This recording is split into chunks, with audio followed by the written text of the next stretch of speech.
Pandangan mata selalu menipu, pandangan akal selalu tersalah. Pandangan nafsu selalu melulu, pandangan hati itu yang hakiki. Kalau hati itu bersih, pandangan mata selalu menipu, pandangan akal selalu tersalah. Pandangan nafsu selalu melulu, pandangan hati itu yang hakiki. Kalau hati itu bersih, pandangan hati itu yang hakiki. Kalau hati itu bersih, hati kalau terlalu bersih, pandangannya akan menembus hijab. Hati jika sudah bersih, firasatnya tepat kehendak Allah. Tapi hati bila dikotori, bisikannya bukan lagi kebenaran. Tapi hati bila dikotori, bisikannya bukan lagi kebenaran. hati tempat jatuhnya pandangan Allah. Jasad lahir tumpuan manusia. Di tempat jatuhnya pandangan Allah, jasad lahir tumpuan manusia. Utamakanlah pandangan Allah daripada pandangan manusia. Utamakanlah pandangan Allah daripada pandangan manusia.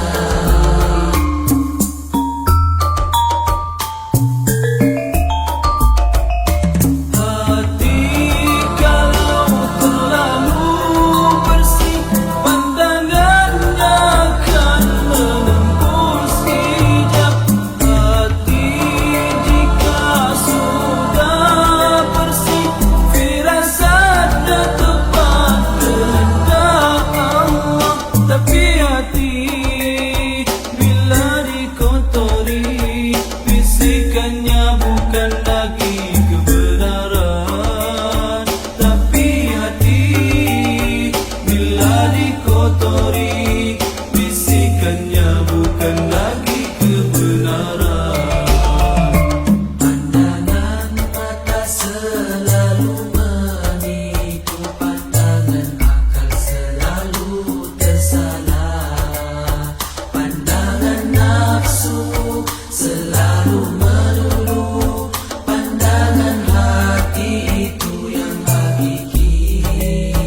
Kalau hati itu bersih, pandangan hati itu yang hakiki.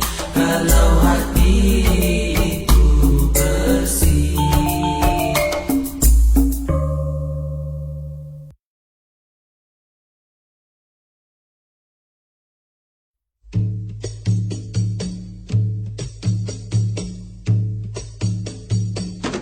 أشهد أن لا إله إلا الله وأشهد أن محمدا رسول الله. أشهد أن لا إله إلا الله وأشهد أن محمدا رسول الله. Tiada Tuhan selain Allah, Nabi Muhammad Rasulullah. Alhamdulillah, pujian bagi Allah. Subhanallah, Maha suci Allah. Allahu Akbar, Allah Maha besar. Segala puji hanya bagi Allah. Bila dipuji kejayaan kita, sebenarnya bukan milik kita. sedarlah sentiasa, semuanya dari Allah. Ashhadu an la ilaha illallah wa ashhadu anna Muhammadan Rasulullah. Ashhadu an la ilaha illallah wa ashhadu anna Muhammadan Rasulullah. Tiada Tuhan selain Allah, Nabi Muhammad Rasulullah. Hati gembira, terasa bahagia, itulah tanda nikmat darinya.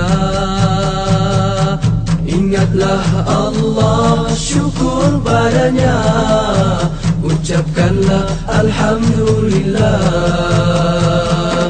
Alhamdulillah, pujian bagi Allah. Subhanallah, Maha suci Allah. Allahu Akbar, Allah Maha besar. Segala puji hanya bagi Allah. Lihatlah alam terbentang luas, langit cerah memayungi bumi. Hati terasa kebesarannya, ucapkanlah Allahu Akbar.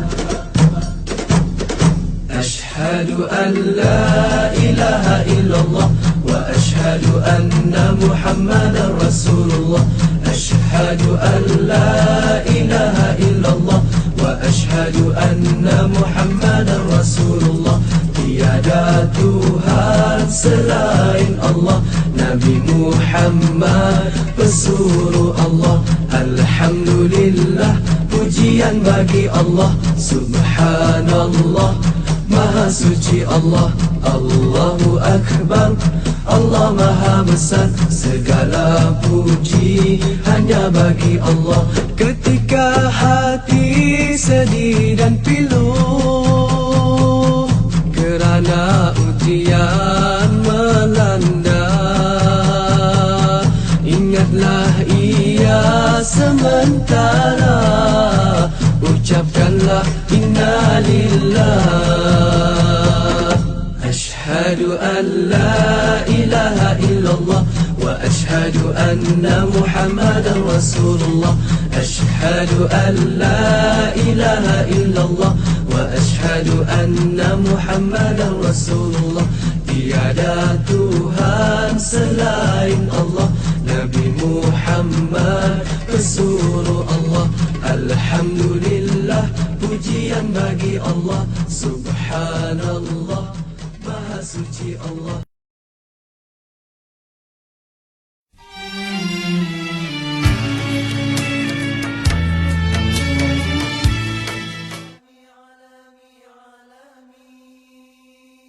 إلهي إلهي إلهي طب النبوي طب النبوي.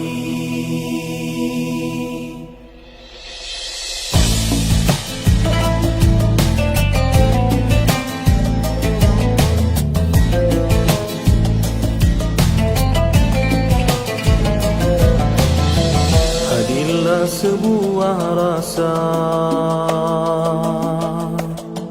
dari keinsafan dosa, langit pun terbuka, bintang bertaburan. Indahnya, indahnya tawakal. Ud'uni astajib lakum.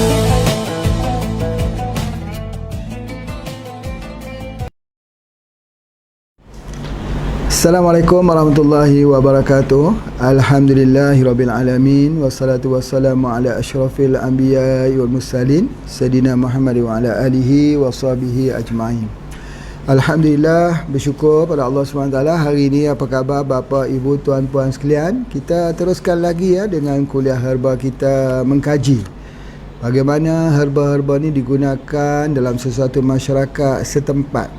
Cumanya yang Pak Haji lihat daripada pengamalan suatu masyarakat orang Cina, masyarakat orang India di India, Cina di Cina, Dan masyarakat di Nusantara ini kadang-kadang terdapat banyak kesamaan.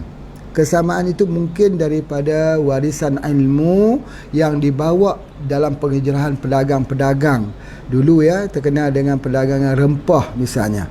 Dan bila cerita pasal rempah ni, banyak sekali yang ada hubungan di antara sesuatu negara tersebut.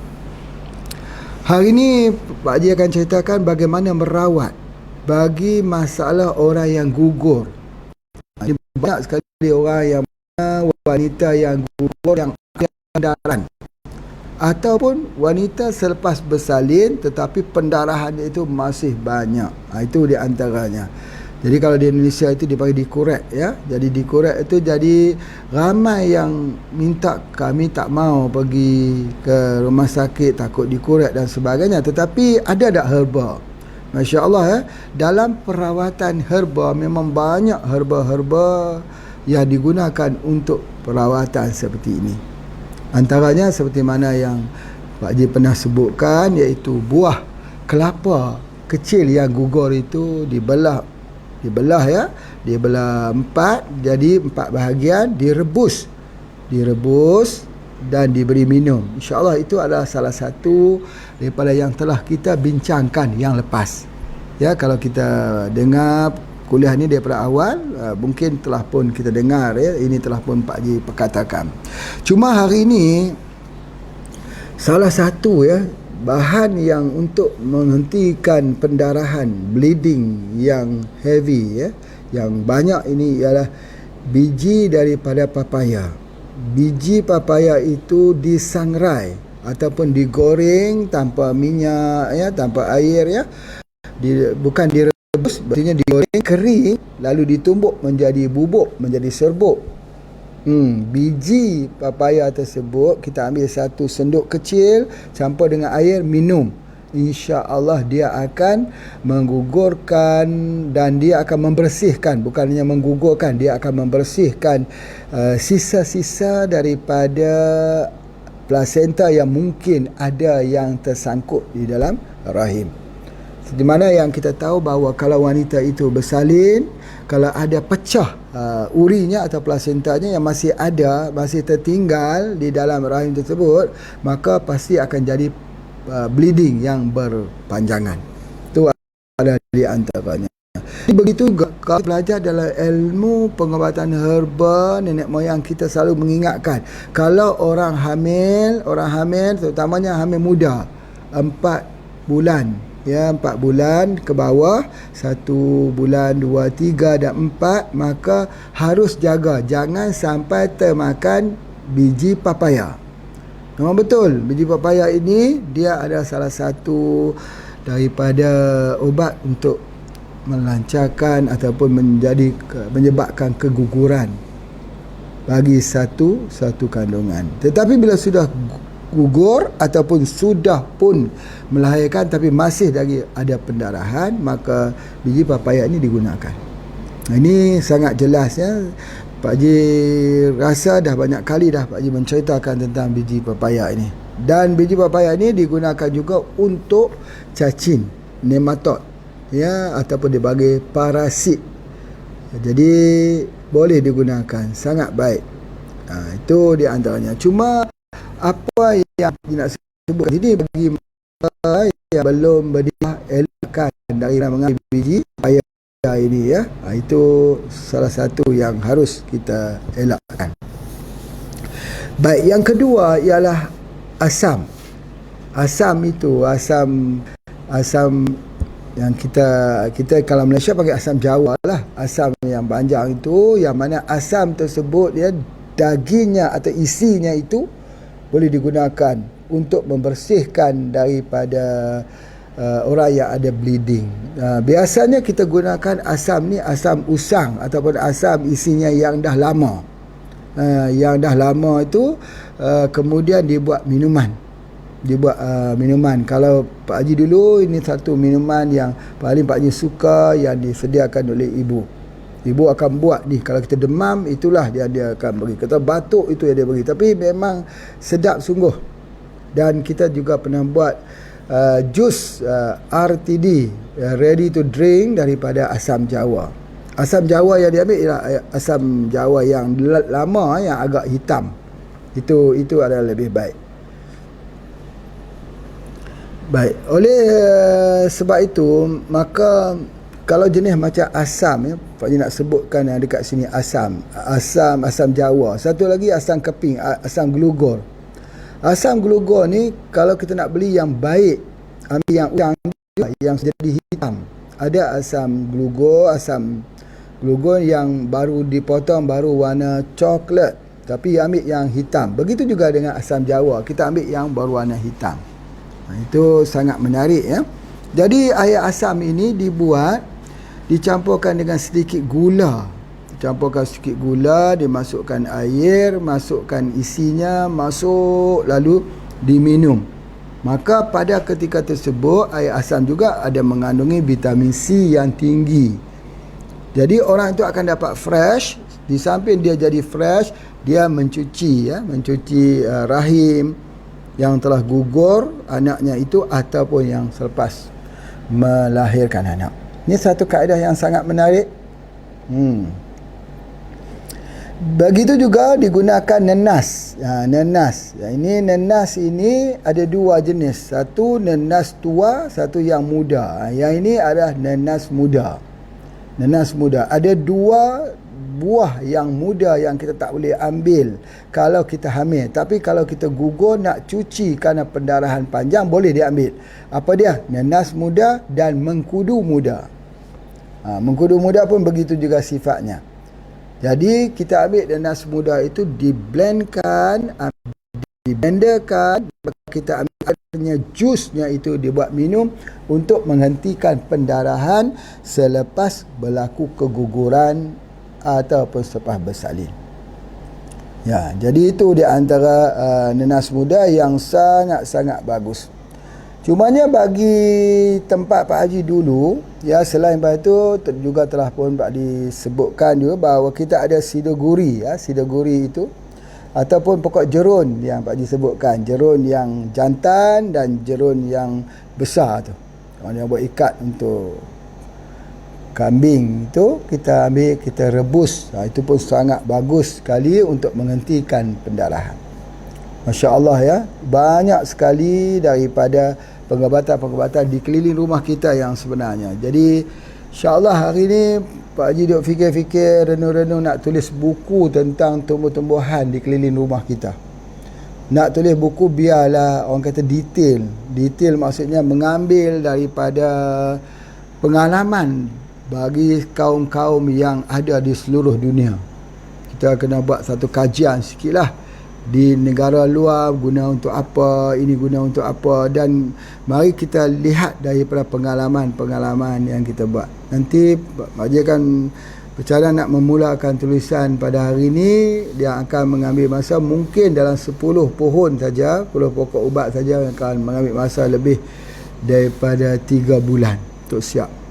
Ya, nanti pengkajian ni memerlukan. Jadi alhamdulillah lah waktu-waktu yang terluang begini untuk membuat kajian ini. Nanti kalau bapa ibu datang ke tempat Pak Haji, nanti Pak Haji akan bentangkan, menceritakan hasil penulisan dan pengkajian ini.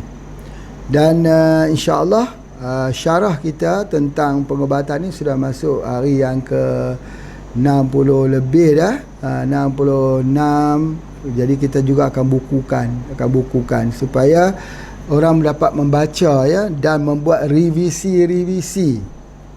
Pak Haji bukan sebut ini, kita tidak ada satu pun pendapat yang kita tidak boleh ditolak kecuali Al-Quran dan hadis Nabi sallallahu alaihi wasallam saja kita tak ditolak. Kalau pendapat manusia ni boleh diterima, boleh ditolak. Jadi oleh sebab itu adanya perkataan revisi. Bila kita buat revisi besok, buku ni akan jadi semakin mantap dan boleh digunakan oleh masyarakat kita, nenek moyang kita, dan kajian-kajian yang akan dibuat. Nanti kalau bapa ibu datang ke sini belajar, nanti kita belajar berdasarkan kajian-kajian tulisan yang Pak Haji tulis, maka kita kaji yang berdasarkan tulisan tersebut. Antaranya apa dia ya? Antaranya Pak Haji nak ceritakan satu pengalaman menarik bahawa untuk rawatan breast cancer. Ya, untuk rawatan breast cancer, Pak Haji sebutkan bahawa Pak Haji sangat-sangat mencari ubat ini, berdoa, ya, mengharapkan Allah bagi petunjuk dan sebagainya. Memang Allah bagi petunjuk yang banyak perawatan untuk breast cancer ini. Tapi alhamdulillah bila telah ditemui oleh anak-anak di kaum Dayak, yang ditemui di Kalimantan, alhamdulillah itu sudah jadi salah satu daripada pemicu. Dan sampai hari ini Pak Haji dah coba. Alhamdulillah Pak Haji boleh sebutkan 99% sembuh dengan izin Allah. Jadi bukanlah tujuan Pak Haji cerita ni nak suruh bapa ibu beli ubat dengan Pak Haji, tak. Kalau ada kayu bajakah di mana pun belilah, insya-Allah. Ya, itu adalah di antaranya untuk breast kanker ataupun kanker payudara. Sangat-sangat bagus, masya-Allah. Di sini juga Pak Haji dah umumkan untuk pengobatan gratis untuk kanker payudara. Bagi mereka yang sakit dibawa ke sini, ya, mudah-mudahan dapat memberi sikit keringanan. Itu yang kedua yang Pak Haji nak sebutkan. Kemudian seterusnya ada satu lagi pokok ini yang barangkali di Malaysia tidak tahu nama pokok ini, tapi kalau orang Indonesia faham, iaitu namanya pokok sambang darah.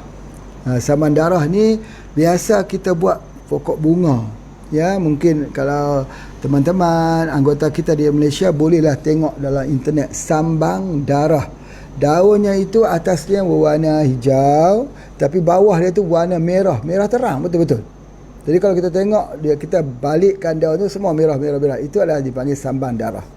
Sambang darah ni sangat-sangat baik, dan Pak Haji lihat di Indonesia hampir di rumah-rumah orang di kampung, di desa ada pokok sambang darah, dan di Malaysia pun ada, tapi tak ramai yang tahu. Pokok sambang darah ini yang pertama dia guna untuk sakit kulit. Kalau sakit kulit lah, kita boleh, kalau luka kita tumbuk kita letak, itu dia berhenti luka. Ya, kalau sakit kulit pun termasuk juga seperti eczema, ya, atau eksim, psoriasis, kita tumbuk letak di tempat kulit, di kulit itu sangat baik. Dan kalau boleh kita minum sekali airnya, air daunnya itu, air rebusan daunnya itu, masya Allah. Itu yang pertama, boleh digunakan. Sambang darah ini boleh digunakan untuk kulit, ya, boleh digunakan untuk kulit. Yang kedua, untuk orang yang gugur tadi. Kalau orang yang gugur ini, yang bagus sekali ialah ambil akarnya. Ambil akarnya, lebih kurang satu jari setengah kurang lebih besar itulah akarnya. Kita ambil potong, ambil air 2 gelas direbus sampai tinggal 1 gelas diminum. Itu dah di antaranya cara bagaimana untuk menghentikan pendarahan akibat daripada keguguran. Pokok sambang darah ini, masya Allah. Kalau orang muntah darah bagaimana? Muntah darah pun menggunakan demikian. Batuk berdarah, muntah berdarah, kita ambil daunnya itu, kita ambil dia, kita buat jus lah, kita tumbuk dia, campur air, kita perasnya, minum airnya. Atau kita blender, ambil minum airnya, tambah garam sedikit. Itu adalah kaedah yang paling mudah untuk yang ada orang ada batuk berdarah ataupun orang yang dikatakan muntah darah.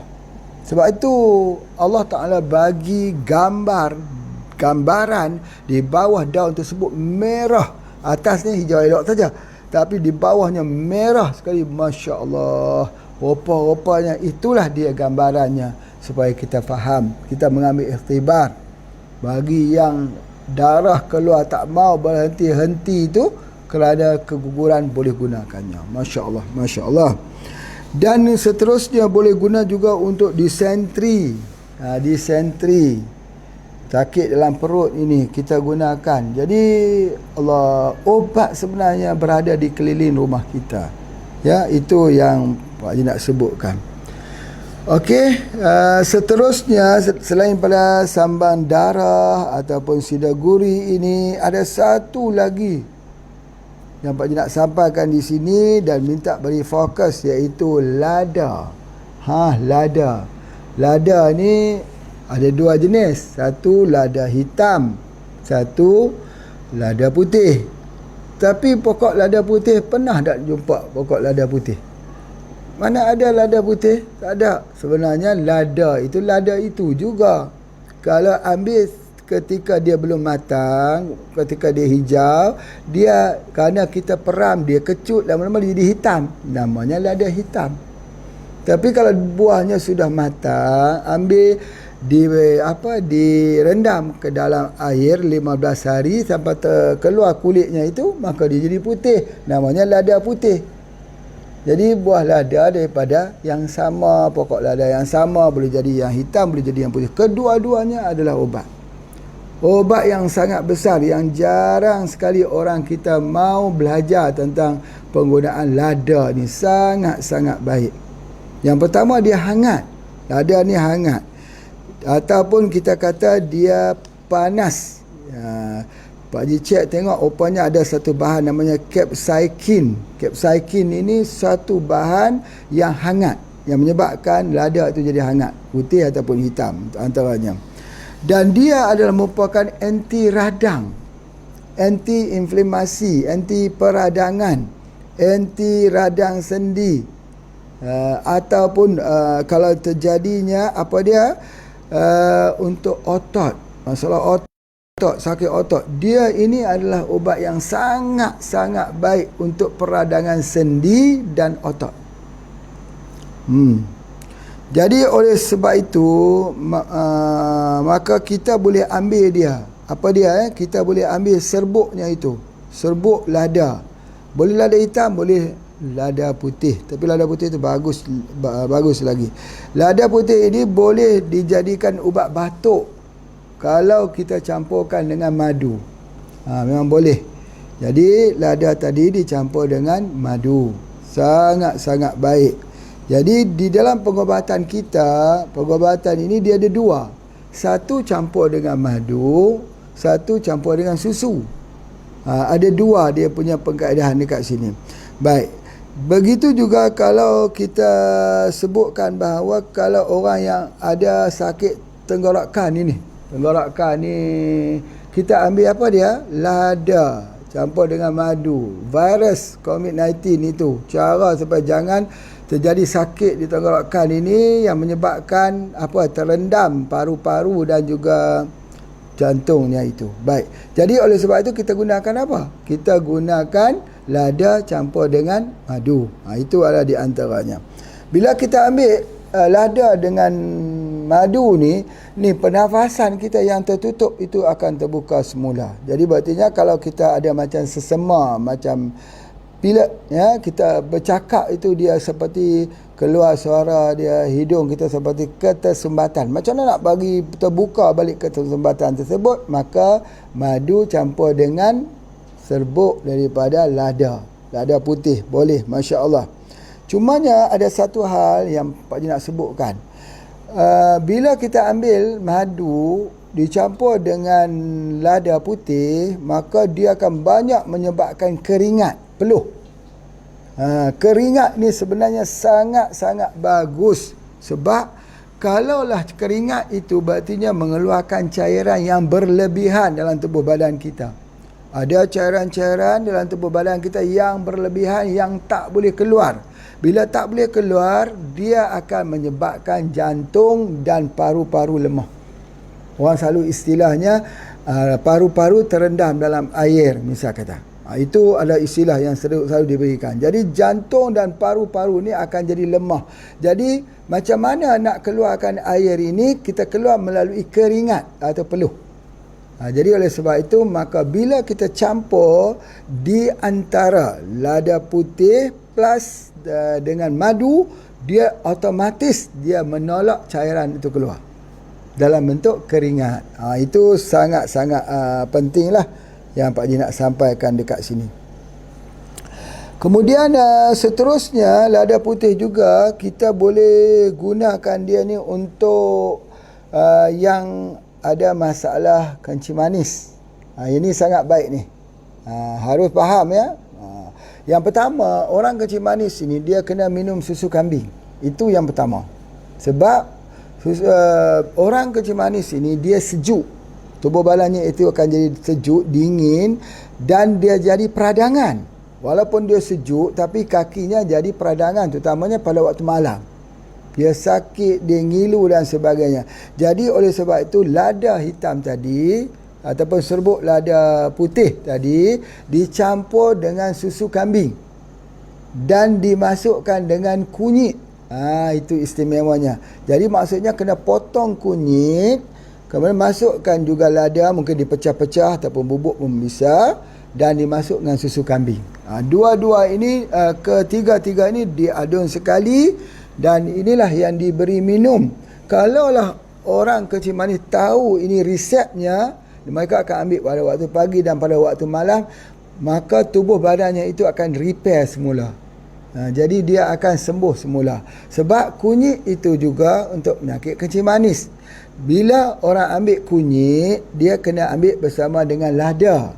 Boleh ambil lada hitam. Jadi lada hitam campur dengan kunyit, misalnya, dia akan jadi satu produk HPA yang telah dikeluarkan, Curcumin Plus dulu. Curcumin Plus kita. Sebab apa? Sebab dia kena campur dengan lada. Dia kena campur dengan lada. Jadi baik. Di sini ada satu orang kata satu seni sinergi. Kalau kita pergi di India, kita tengok Ayurvedics di Pakistan dan sebagainya, mereka pasti mencampurkan dalam perawatan mereka obat-obat herba mesti campur dengan lada hitam. Itu ataupun dia masuk dengan lada putih. Jadi itu tujuan untuk menghangatkan, untuk blood circulation. Itu adalah antaranya. Cuma kalau kita tengok pula di Thailand, di macam dekat Malaysia ni yang Pak Haji duk belajar daripada dulu, campuran dia kebanyakannya dimasuk jadam. Atau kalau tak masukkan jadam, masuk ketan hitam. Semua campuran kita masuk ketan hitam. Itu adalah antaranya. Jadi ini kesemua adalah seni. Jadi oleh sebab tu Pak Haji nak sebut lada putih tadi, lada putih campur dengan kunyit, campur susu kambing. Terlupa, sebenarnya 4. Ada satu lagi yang kita gunakan, iaitu kelabet fenugreek. Itu fenugreek atau halba. Halba tu digunakan. Tak boleh tinggal tu. Ada halba, ada kunyit, ada susu kambing, dan juga ada lada putih. Jadi itulah minuman untuk orang yang ada masalah kencing manis. Itu dia. Ambil itu supaya hidup balik kita punya pankreas, hidup balik kita punya tubuh badan kita ini, supaya kita dapat kembali normal seperti orang lain. Sebab kalau sudah kena kencing manis, yang pertama gangren, boleh jadi kena potong kaki. Yang kedua, lemah. Yang ketiga, dia boleh jadi hilang ni, dia panggil retinopathy. Dia tak nampak. Bagai mata ni, tak nampak. Kemudian dia boleh kena daripada kencing manis itu, dia boleh jadi rosak ginjal, masalah jantung, masalah darah tinggi. Dia boleh jadi komplikasi daripada penyakit, satu penyakit kepada banyak penyakit. Macam mana nak cover ni? Nak cover untuk semua penyakit itu sebagainya dengan menggunakan daripada lada putih saja kita dapat cover. Ya, tengok resepi ini.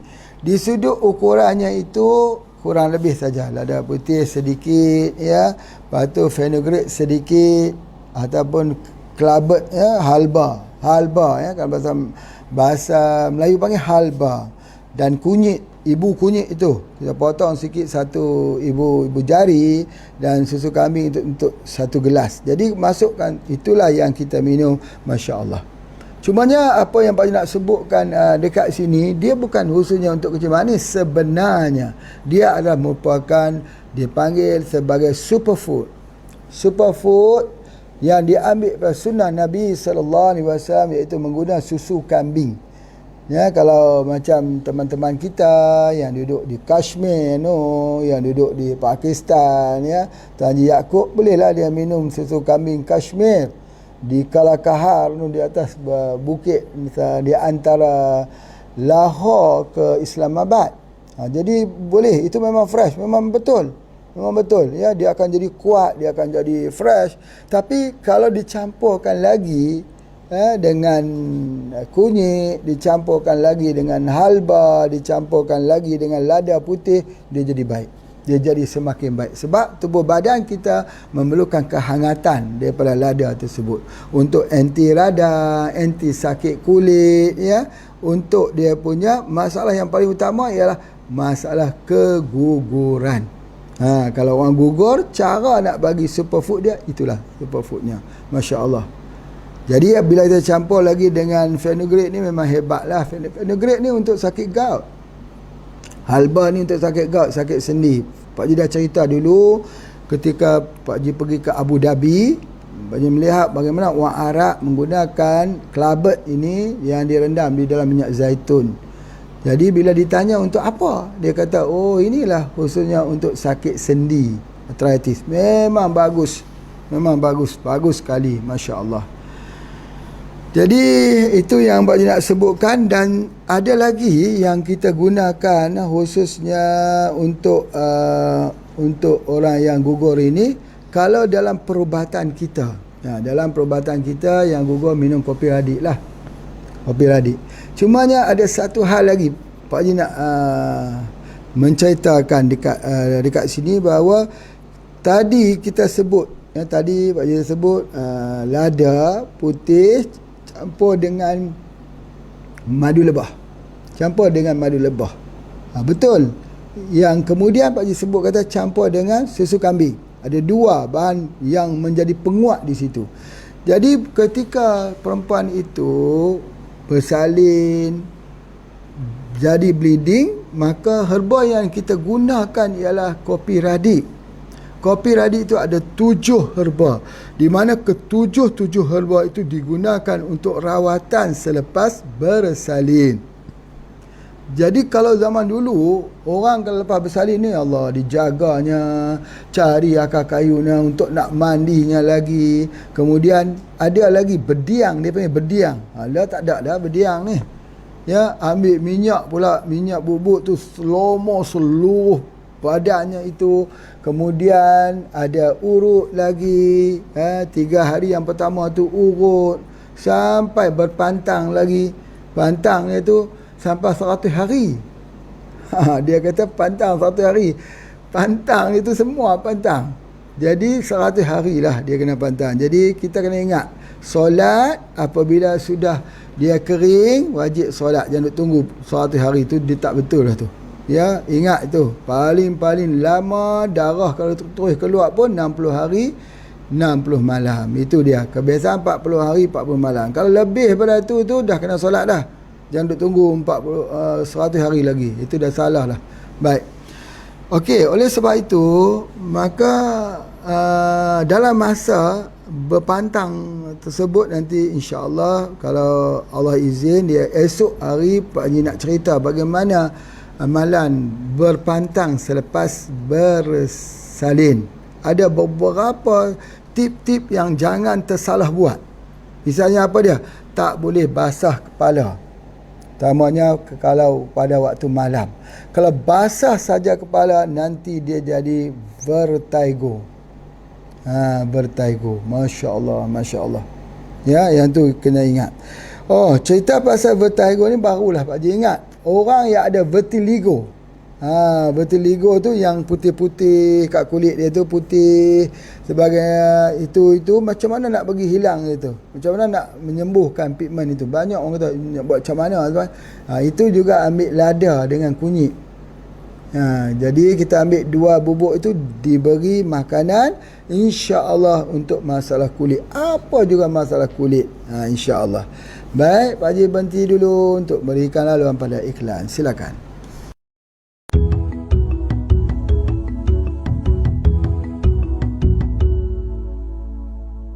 Petani manusia yang berjasa kepada negara dan bangsa, memberi makan rakyat jelata.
petani manusia yang berjasa kepada negara dan bangsa, memberi makan rakyat jelata, kemakmuran rakyat di tangan mereka. Alhamdulillah, kita sambung semula ya pada bahagian yang kedua ini. Minimalnya apa yang paling nak sebutkan, kalau kita tak makan ubat selepas bersalin, minumlah kopi radik. Kerana di dalamnya itu sudah ada herba untuk wanita lepas bersalin. Dan kalau berlaku pendarahan pun minumlah kopi radik, tetapi masukkan dia dengan madu lebah atau masukkan dia juga dengan susu kambing. Dua saja. Boleh masukkan madu lebah atau masukkan dia punya dengan susu kambing. Madu lebah asli ini yang dijual di sini sangat pas di sudut taste, di sudut rasanya. Bila dimasuk ke dalam kopi radik, rasanya sangat-sangat menarik.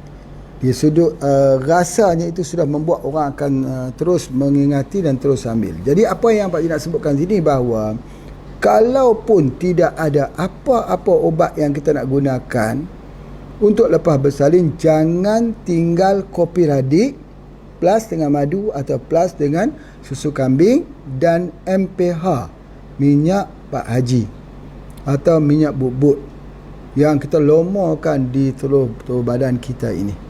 Termasuk juga di bahagian rahim, di bahagian perut, di bahagian betis, di bahagian paha dan di kaki pada waktu malam. Itu di antaranya yang paling penting. Adapun bagi mereka yang tinggal di Malaysia, kita ada set bersalin. Set bersalin ini, yang pertama sekali, kita tak boleh buat set bersalin menggunakan 100% rempah ratus. Kalau kita guna rempah ratus, dia jadi panas. Jadi nanti anak tu pun akan tambah sikit suhunya, akan jadi panas, jadi diarrhea, cerit berit, kerana yang dimakan oleh ibunya itu daripada sesuatu yang panas. Jadi oleh sebab itu, dalam membezakan ubat bersalin, set bersalin yang dikeluarkan oleh HPA, yang dikeluarkan oleh pihak-pihak yang lain, yang juga bukan Pak Ji kata tidak bagus, semua bagus, semua mempunyai pengalaman-pengalaman yang panjang. Cuma yang membezakan iaitu HPA tak guna rempah ratus, diguna daripada herba-herba yang diambil di hutan, yang masih fresh, yang diolah lalu dibuatkan itu. Dan di situ tersangat baik, ada ubat kapsul, ada juga daripada ubat periuk ya, yang kita rebus, ada ubat untuk basuhan, ada minyak untuk bayi, minyak untuk ibu dan sebagainya. Itu ada namanya ubat bersalin. Alhamdulillah, Pak Cik tak tahu berapa angka ibu-ibu yang dah guna, tapi ramai. Kalau daripada mula kita buat ni, terlalu ramai ibu-ibu yang dah bersalin, anak mereka menggunakan, dan mungkin anak pun sudah dewasa dah, daripada set bersalin yang dikeluarkan oleh HPA. Dan yang kedua, kita boleh mengambil Paramaria ya, Paramaria ini juga ada ubat kapsul yang ada, yang boleh kita ambil. Dan Paramaria ni sangat-sangat baik, sesuai untuk wanita. Dia ini adalah daripada phytoestrogen yang kita ambil daripada tumbuh-tumbuhan di dalam hutan, bukan tumbuh-tumbuhan di ladang, bukan yang dia beli di pasar malam, tidak, yang diambil di dalam hutan belantara, hutan tebal. Begitu juga dengan herba tujuh angin ya, boleh dikombinasikan di antara Paramaria dan herba tujuh angin. Sangat baik kombinasi ini untuk wanita lepas bersalin dan juga untuk wanita yang terjadi pendarahan ataupun keguguran. Di samping itu, dia minum kopi radik dan campurkan dengan susu kambing atau dengan madu lebah. Itu dah cukup membuatkan dia tidak menjadi sejuk dalam tubuhnya itu, insya-Allah. Kemudian bagi mempercepatkan lagi kesembuhan itu, Pak Haji nak cadangkan, iaitu kapsul daripada ikan haruan. Ya, kalau di Malaysia ada kapsul haruan. Itu di antaranya. Kalau di Indonesia ada Probumin. Kita ada. Jadi dicampurkan itu, dan kalau kita boleh gunakan pegaga, ya, pegaga. Sebab itu pegaga ni, teh pegaga ini dan spirulina Pak Haji tak tinggal, dimasukkan dalam set bersalin tu. Pasal apa? Pegaga untuk hilangkan luka, dan spirulina itu adalah untuk mendapatkan pergantian darah baru. Kita dah tahu bahawa bila seseorang itu bersalin, darah dia keluar banyak. Jadi bila dia keluar banyak, kalau dia pergi ke hospital, doktor bagi vitamin, zat besi. Bila doktor bagi zat besi, dia ambil oleh ibu-ibu selepas bersalin, dia jadi sembelit. Nanti najis keluar itu, kotoran yang keluar itu, dia betul-betul dia jadi keras sebagainya. Ini tidak bagus. Ya, sepatutnya dia kena lawas sebagainya. Jadi untuk menggantikan darah yang hilang itu, kita tak bagi zat besi, tetapi kita bagi spirulina. Sebab apa? Spirulina itu dikenali sebagai darah hijau. Dia mempunyai struktur molekul darah sama seperti yang ada darah dalam tubuh badan kita. Cuma ikatan ferrum itu pada darah manusia itu, dia ada ikatan magnesium. Tapi semuanya adalah sama. Sehingga dikatakan spirulina ialah bakal menjadi simpanan darah untuk masa kehadapan. Sebab apa? Sebab dia boleh digunakan sebagai pengganti kepada darah merah. Masya Allah, hebat ni. Jadi oleh sebab itu, boleh juga kita ambil daripada seperti mana yang Pak Haji sebut, moringa. Moringa, sebab apa? Sebab nak dapatkan, bukan hanya nak dapat kalsium, bukan hanya nak mendapatkan ini, tetapi yang kita nak ialah magnesium. Ya, magnesium. Itu juga sangat-sangat penting, khususnya untuk rawatan wanita selepas bersalin. Itu di antaranya. Kemudian Pak Haji juga nak sebutkan dekat sini, kita ada radik kapsul. Radik kapsul tu boleh order di sini. Kalau ada yang nak, insya-Allah Pak Haji boleh tolong postkan radik kapsul nanti. Ya, boleh. Tetapi harus terus hubungi dengan Pak Haji sini sebab nak tengok sakit apa, untuk tujuan perawatan. Bagi mereka yang nak ambil ubat untuk tujuan perawatan, boleh hubungi Pak Haji terus sebagainya. Kemudian seterusnya, untuk itu boleh ambil Rosella. Rosella ini atau Roselle ini kita ambil bagi wanita selepas bersalin untuk apa? Yang pertama, untuk vitamin C dia. Ya, yang kedua adalah mengelakkan daripada tekanan fikiran. Orang yang ada stres, mental disorder, anxiety, ya, Pak Haji dah sebut dah, kalau orang tu ada anxiety, dia ada masalah stres, jangan lupa pergabungan di antara Roselle dan spirulina. Itu masalah orang yang mempunyai masalah tekanan fikiran. Tekanan fikiran ini berlaku selepas dia bersalin. Selepas dia bersalin. Jadi bersalin itu seperti mana yang Pak Haji sebutkanlah, bila orang tu gugur, ya, gugur, namanya gugur, tempat itu kosong, dan rahimnya itu telah jadi kosong. Bila dia kosong itu, dia jadi nanti, dia jadi imbalance hormon. Dia jadi masalah angin, dia jadi masalah yang tak gembira lah, yang menyebabkan hidupnya itu dia jadi tak gembira. Dia tak senyum, dia tak mau senyum, dia jadi stres. Ya, ada ketikanya yang Pak Haji jumpa bermacam-macam lah kisah-kisah rumah tangga ni, sebab masalahnya adalah hormon saja. Jadi sebab apa? Jadi kita bagikan dia dengan Roselle dan spirulina. Dan salah satu lagi jangan lupa, iaitu Fisalin B. Fisalin B. Jadi ada Pak Haji keluarkan kapsul Fisalin B di Malaysia juga ada, di Indonesia juga ada. Sebab apa? Sebab Fisalin B ni ambil daripada pokok tapak leman, sangat baik untuk mengelakkan daripada masalah kanser.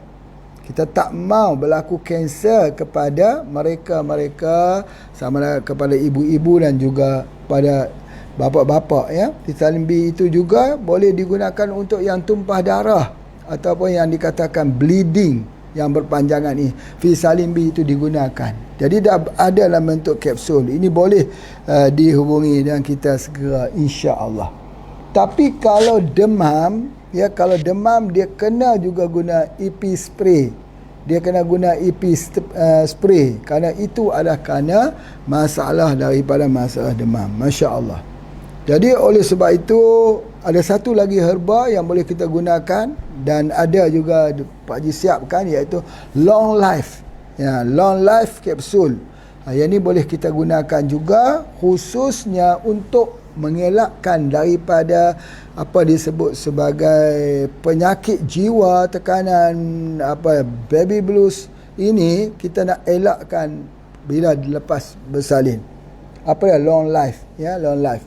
Jadi kalau kita ambil long life itu long life itu daripada sambung nyawa saja. Ya, jadi boleh hubungi dengan Pak Haji, nanti kita akan cuba ambil. Jadi apa yang Pak Haji nak sebutkan di sini bahawa bila kita ambil kesemua herba ini, kita cuba tengok keserasian dengan tubuh badan kita. Apa yang menjadikan herba di kalangan banyak herba ni yang mempunyai efek yang positif pada tubuh badan kita. Jadi masa itulah kita kena ingat sungguh-sungguh ya bahawa herba ini dia bukanlah sebagai satu benda yang kita sepelekan, mudah-mudah ambil begitu saja, tidak. Dia mesti ada pembelajaran. Yang paling penting ialah kita nak bawa orang sakit itu yakin dengan herba. Kita tak boleh bagi herba kepada orang yang tak yakin. Besar implikasinya. Kalau kita bagi herba pada orang yang tak yakin, demam sedikit pun herba kita akan dicampakkan keluar rumah.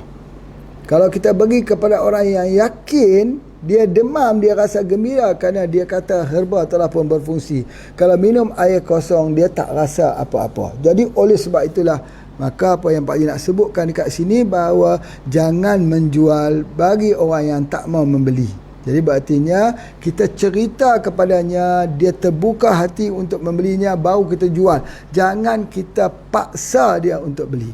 Kalau kita paksa, implikasinya kepada bisnes, kepada nama kita, integriti pada pengobatan kita itu juga akan hilang. Itu yang paling penting yang Pak Haji nak menasihati ya. Jadi mungkin satu perkongsian lah Pak Haji lihat daripada isteri yang bersalin ya. Ada beberapa perkara. Yang pertama, ada ketika nak salin tu susah, lambat dibuka tu. Jadi oleh kerana itu, biasanya kalau kita pergi ke hospital, dia mengambil masa yang panjang dan dia tak bagi makan. Itu yang menyebabkan dia lemah. Tiba-tiba ketika dah nak lahirkan tu, dia lemah tubuh badan. Jadi dia tak ada dia punya kekuatan. Di situ Pak Haji cadangkan kita berikan dengan kopi radik. Jadi kita bagi kopi radik, kalau boleh ambil spirulina.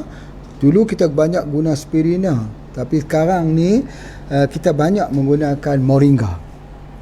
Bahawa namun begitu, spirulina dan moringa masih mempunyai kekuatan masing-masing dalam bidang herba ni ataupun nutrisi ini. Sebab itu Pak Haji kadang-kadang bagi spirulina, kadang-kadang kita bagi moringa. Spirulina ini istimewanya kerana spirulina ni dia tak ada dinding sel. Bila dia tak ada dinding sel, bila dia ambil oleh orang, dia jadi cepat serap. Kalau kita bandingkan dengan moringa ni boleh serap juga, tapi dia lambat sikit dia punya menyerapnya. Namun begitu, apa yang kita boleh lihat bahawa spirulina ini dia tak ada dia punya vitamin C, tetapi dia punya moringa mempunyai vitamin C. Jadi itu adalah di antara. Dan moringa ni mempunyai kesan kepada perawatan jiwa. Ini mesti ingat, mesti ambil note ni, bahawa kalau orang itu ada masalah jiwa selepas bersalin ataupun apa juga, selalunya kalau Pak Haji buat perawatan kita lihat ya, kalau ada orang tu ada masalah, kadang dia stres yang berpanjangan, tekanan, dan juga siapa pun kita akan jumpa masalah stres ini. Ini masalah manusia, insan. Itu adalah yang antaranya. Jadi oleh sebab itu maka kita bagikan dengan moringa. Dan kalau akar batang moringa itu dia ambil campur rebus dengan dia punya daun, lagi hebatlah. Dan kalau di India pula mereka guna akar moringa itu untuk merawat orang gila. Maksudnya tahap orang gila pun boleh dirawat dengan akar moringa ini. Jadi oleh sebab itu bila kita ambil saja di dalam bentuk daunnya itu, dia sangat-sangat baik dan dia menambah susu ibu. Ya, kalau kita bagi selepas bersalin. Cuma di sini bukannya Pak Haji nak cerita pasal susu ibu tu, tapi nak cerita pasal betapa seorang ibu selepas bersalin perlu sihat. Sihat dalam sudut nutrisinya cukup, sihat dalam sudut anaknya pun sihat, sihat di dalam sudut pemikirannya. Jangan jadi tekanan fikiran. Kalau dia jadi tekanan fikiran, maka cubalah bayang. Anak yang baru lahir ni dia tak boleh tidur. Anak tu menangis, lagi menangis, baru menangis, fikirannya itu juga tidak tenteram. Jadi itu adalah di antaranya. Jadi oleh sebab tu dia kena jadi sihat, dia kena happy. Yang Pak Haji sebutkan dulu, kenapa? Apa yang membezakan anak kita yang keluar dia jadi happy dengan anak kita keluar dia jadi pendiam? Apakah yang membezanya? Yang bezanya ialah ketika ibu hamil. Daripada ibu yang sama, dua orang anak yang dilahirkan, ya, pada tahun-tahun yang berbeza, satu jadi ceria, yang satu jadi gembira, yang satu lagi jadi pendiam. Bezanya ialah ketika hamil. Kalau ketika hamil itu ada masalah tekanan fikiran, maka pengaruh hormon duka cita itu, kekurangan hormon bahagia itu yang menyebabkan anak itu terkesan lahir juga dia jadi murung, dia jadi tak gembira. Jadi oleh sebab itu maka pada ketika hamil lagi kita berikan spirulina ataupun kita berikan dia dengan moringa. Itu penting dan kita jadikan ini sebagai salah satu daripada kita mungkin tak ambil vitamin, ya. Yang dijual ada vitamin, ada asid folat, ada vitamin-vitamin yang lain, tetapi vitamin kita, asid folat kita ialah yang duduk di dalam daun moringa, yang duduk dalam kapsul moringa, yang duduk di dalam spirulina. Jadi itu pun dah cukup menjadi salah satu daripada SOP bagi mereka yang mengamalkan herba bermula daripada hamil. Maka kita nak anak itu jadi anak yang sihat, anak yang pintar, perkembangan otak yang sempurna, matanya yang terang dan juga sebagainya. Sebab apa? Sebab anak ini adalah satu investasi. Siapa yang tak gembira kalau anak cerdik? Kerana kalau anak itu cerdik, kita mudah bimbingnya untuk dia mengenal Allah, untuk dia jadi sebagai seorang Muslim yang baik. Sebab dia cerdik, dia mempunyai kecerdikan untuk faham apa yang ingin kita sampaikan. Dan Rasulullah itu seorang yang cerdik, seorang yang pintar, seorang yang bijaksana. Nabi-Nabi itu seorang yang pintar. Jadi kita kena memprogramkan para ulama-ulama itu seorang yang pintar-pintar. Pemikiran-pemikiran mereka itu melewati batas waktu. Itu ada di antaranya.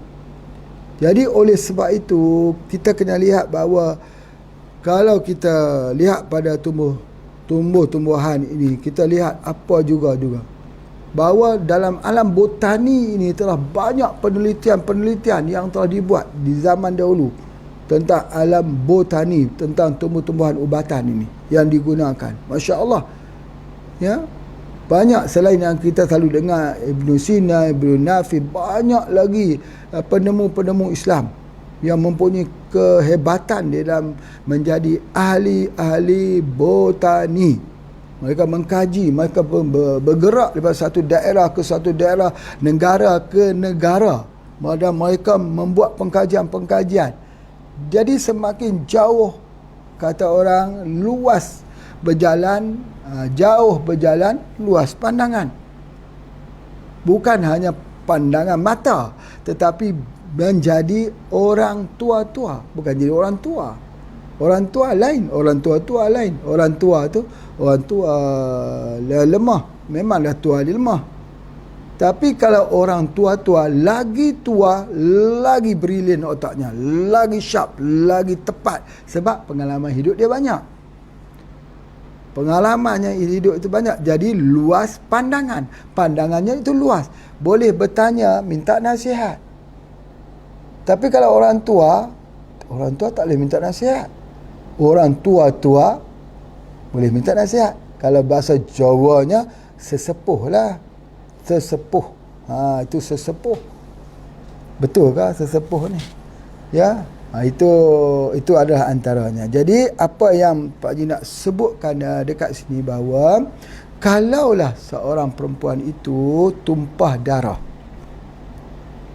dia akan menyebabkan darahnya kurang. Maksudnya dia panjang, jadi kita kena ganti darah ganti.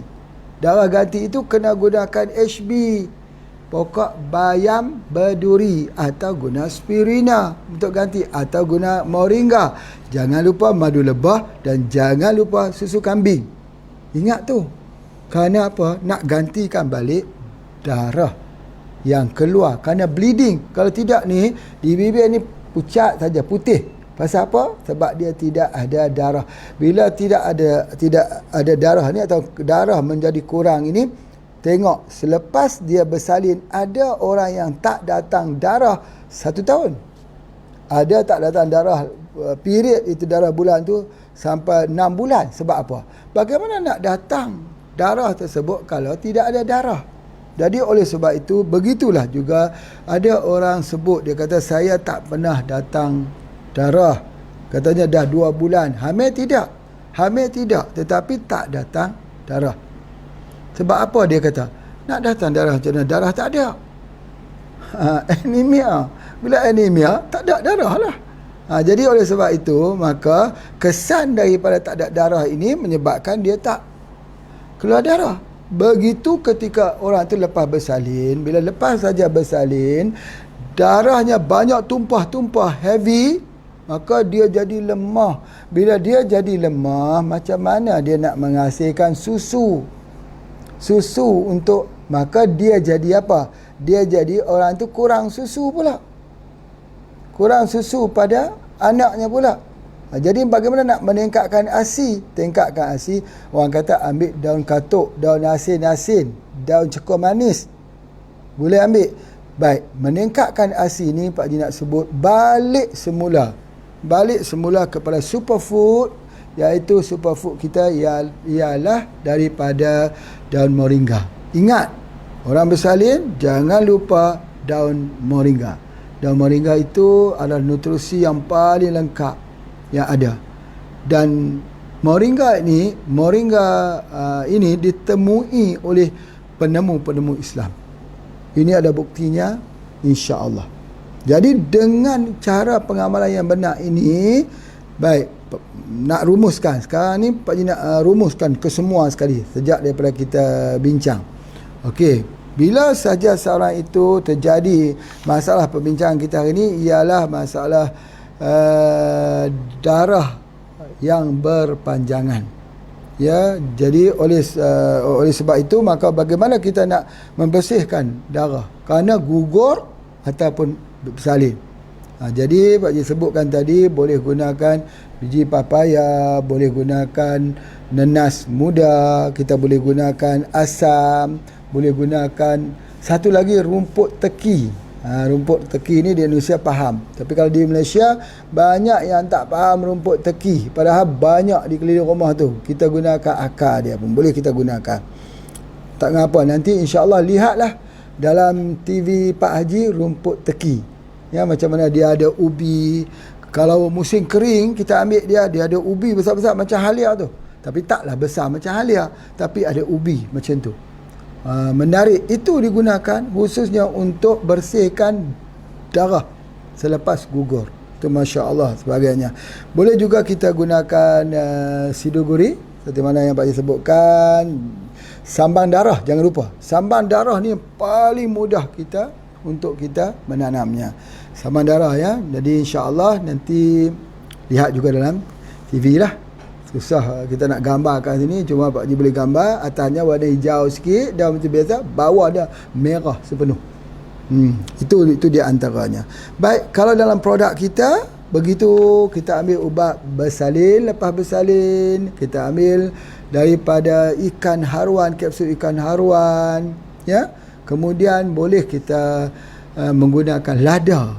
Lada tadi dah cakap dah. Lada boleh campur lagi dengan apa? Dengan susu. Lada boleh campur lagi dengan madu. Dia jadi ubat batuk dan sebagainya. Lada tu memanaskan, masya-Allah. Campur dengan kunyit.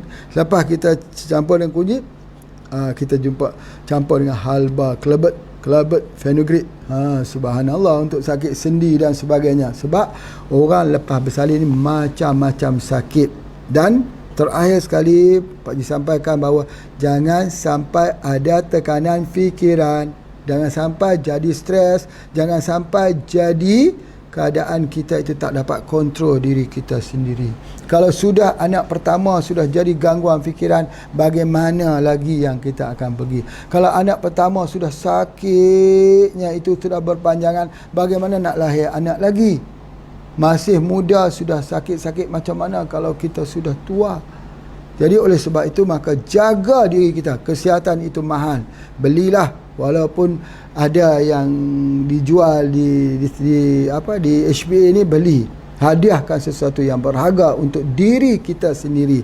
Kita ada Paramaria, kita ada kapsul Radik, kita ada SJ2, kita ada tapak leman dan juga pelbagainya.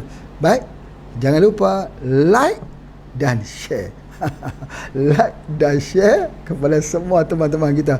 Kita nak supaya orang lihat, ramai orang melihat daripada program ini. Dan jangan lupa nanti bersama dengan Pak Haji dalam TV Pak Haji.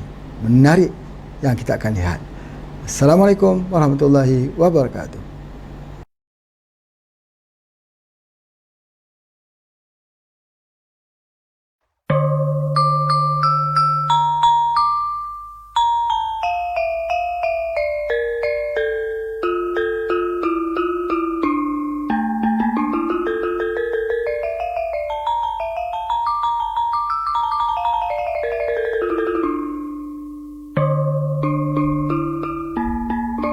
Pandangan mata selalu menipu, pandangan akal selalu tersalah.